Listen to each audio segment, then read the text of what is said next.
बाळूमामांच्या नावानं चांग भलं. बाळूमामांचा जन्म आणि बाललीला.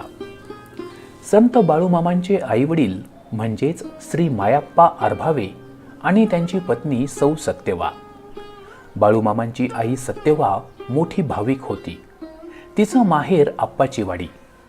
आप्पाचीवाडी हे छोटं गाव कागल निपाणी या राष्ट्रीय महामार्गावर पश्चिमेकडे 2 किलोमीटर अंतरावर असून ते कर्नाटकात आहे. हालसिद्धनाथ नामक एका प्रसिद्ध योगी पुरुषांचं ते जागृत क्षेत्र म्हणून त्या भागात प्रसिद्ध आहे. माहेरगावीच हालसिद्धनाथ असल्याने सत्यव्वाची या दैवतावर मोठी निष्ठा होती. सत्यव्वा पूर्ण शाकाहारी असून विठ्ठलावरही तिची भक्ती होती. ती एकादशी व्रत करत असे. त्या दिवशी ती अत्यल्प फराळ करी. महापुरुषाचा जन्म. निष्काम कर्मयोगी मायाप्पा व पतिव्रता सत्यवा यांच्या पोटी जन्म घेणाऱ्या मुलाची योग्यता त्यांनाही ठाऊक नव्हती. शके 1814 मध्ये अश्विन महिन्यात पहिली शुद्ध एकादशी झाली. सत्यव्वाचा उपवास होता. अहोरात्र भजन नामस्मरण तिला घडलं होतं. दुसऱ्या दिवशी द्वादशी होती. सर्वांची जेवणं झाली. सत्यव्वाचंही जेवण झालं. ती तृप्त होती. सोमवारचा दिवस होता. दुपारी 4:23 सहज सुखरूपपणे ती प्रसूत झाली. मुलगा झाला. विशेष म्हणजे जन्मतः शांत व आनंदी असा चेहरा असलेला हा मुलगा पुढे प्रख्यात सत्पुरुष होणार हे साध्या भोळ्या अशा त्या धनगर कुटुंबाला कसं बरं कळावं.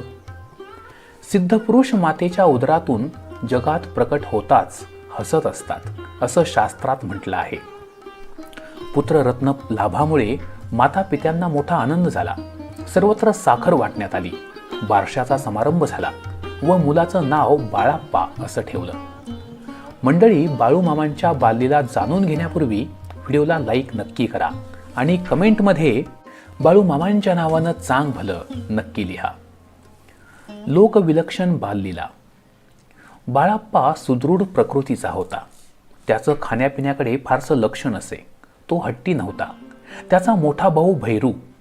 बाळाप्पाचा स्वभाव सर्वसामान्य मुलांहून वेगळा होता. तो 4-5 वर्षांचा झाला तेव्हा सामान्य माणसांना तो वेडसर आहे असं काही वेळा वाटे. तो एकांत प्रिय होता. दंगा मस्करी किंवा वात्रटपणा हे अवगुण त्याच्यात नव्हते. या बालवयातही तो गंभीरपणे विचार करीत बसलेला आढळे. सवंगडी, भावंडे, माता पिता किंवा नातलग यामध्ये न रमता एकटा व चिंतनशील असा बाळाप्पा सामान्य माणसांना वेडसर वाटला तर नवल काय.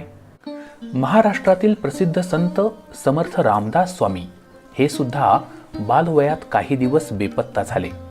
पुढे ते आपल्याच वाड्यात अंधारात गंभीरपणे चिंतन करीत बसलेले आढळले. नारायणा, तू कसला विचार करीत बसला आहेस या आपल्या आईच्या प्रश्नाला रामदासांनी उत्तर दिलं. चिंता करतो विश्वाची. छोट्या बाळाप्पाच्या एकांत प्रियतेचं उत्तर याहून वेगळं नव्हतं. घराबाहेरील लोकांनी खुळा बाळू असं टोपण नाव बाळाप्पाला या काळात बहाल केलं होतं. बाळाप्पा नेहमी आपल्या लहरी दिसत असे. त्याची व्यायामाची पद्धत जगावेगळी होती. दोन्ही पायाने मागे मागे उड्या मारणं ही त्याची कसरत असे. सुमारे अर्धा किलोमीटर एवढ्या अंतरापर्यंत सलगपणे तो उड्या मारत असे. पुढे उड्या मारण्याची त्याची रीत अशीच होती.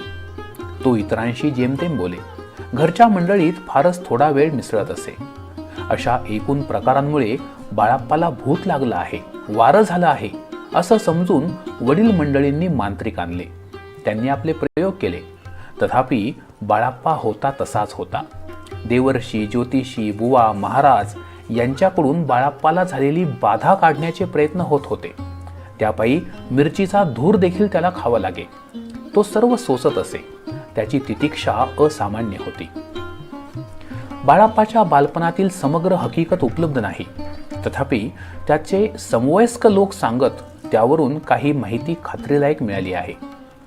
लहानपणी बाभळीच्या शिण्यावर ही माझी गादी असं म्हणत बाळाप्पा झोपत असे.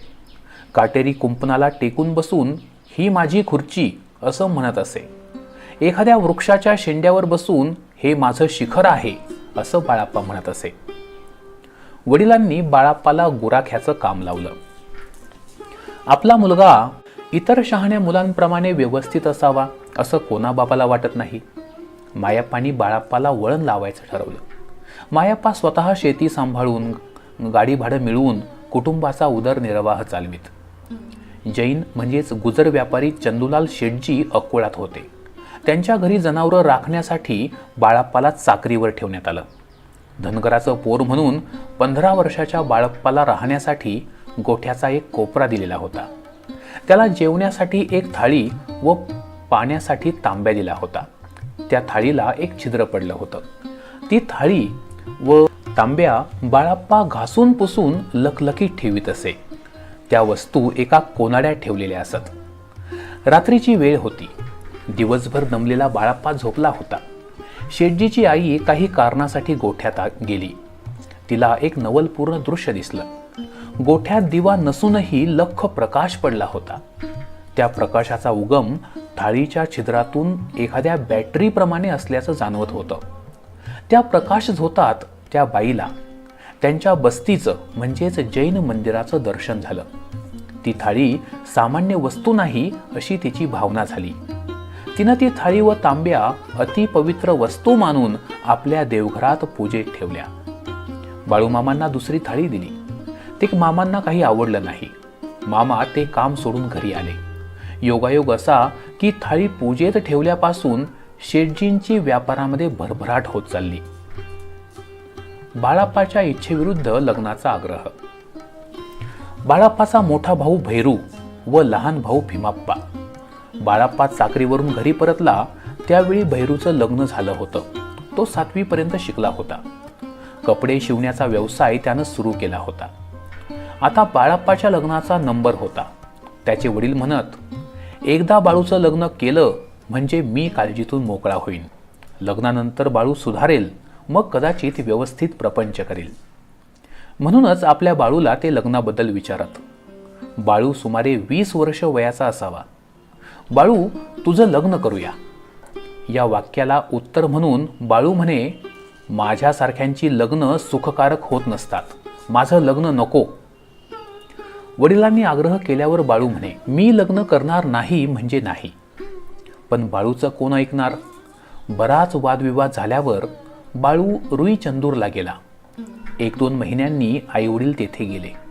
बाळूला अकोळात घरी आणलं. आपली आज्ञा जुमानत नाही यास्तव गाव चावडीमध्ये बाळूला नेऊन मार दिला. बरीच भीती दाखवली. अखेर फार मोठ्या दबावामुळे बाळू नाईलाजाने लग्नाला तयार झाला. भाचीशी विवाह आणि विचित्र घटना. अकोळ गावात हिऱ्याप्पा खिलारे यांना बाळूची मोठी बहीण दिलेली होती. ते चांगले सधन होते.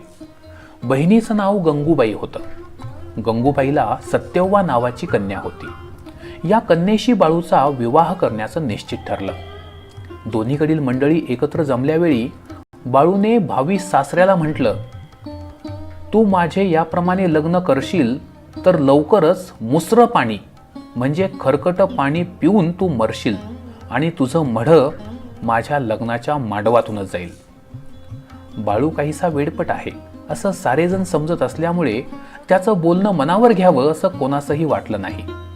धनगर समाजातील रीतीप्रमाणे अखेर लग्न समारंभ पूर्ण झाला. मांडव अजूनही काढायचा होता. अकस्मात हिऱ्याप्पा खिलाऱ्यांची प्रकृती बिघडली. ते अत्यवस्थ झाले. आपण लवकरच जाणार असं त्यांनी ओळखलं. बाळूचं सर्वज्ञत्व जाणणारे कदाचित ते पहिलेच मानव असावेत. केविलवाणी दशा होताच बाळूला म्हणजेच आपल्या नूतन जावयाला बोलावून ते म्हणाले, मी आता मरणार. माझी बायको, माझे मुलगे हुव्याप्पा, सिद्धाप्पा, मुली सत्यव्वा आणि लग्माबाई व सर्व घराचा सांभाळ तू करतोस असं मला वचन दे. बाळूने दया वाटून चटकन वचन दिलं. एवढ्यात हिऱ्याप्पा फार मोठी उलटी होऊन कोसळता कोसळता मुसऱ्या पाण्याच्या भांड्यात डोकं पडून गतप्राण झाले.